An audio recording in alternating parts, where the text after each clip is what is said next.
if you hear some loud reports, they're clay pigeon shooting. There we go. So this is my 8-inch splatter target. As you can see, I started off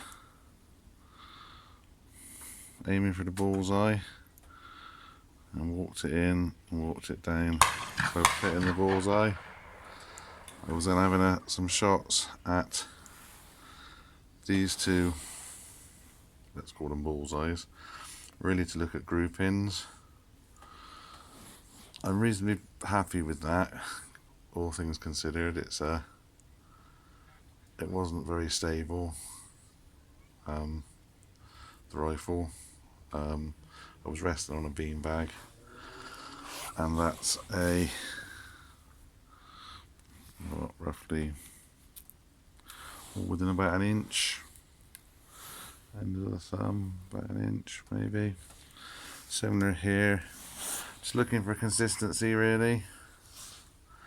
And then at the top here, as you can see, I was doing a standing shoot, and to be honest, the barrel of the rifle was waving about like Ron Weasley's wand, something for our younger viewers there. Live you saw. So I was reasonably pleased to hit the target, especially that one. Nearly hit the red bit. Yes, I'm quite enjoying the BSA Lightning gas ram technology. It's a nice little rifle. Does what it says on the tin, as the saying goes.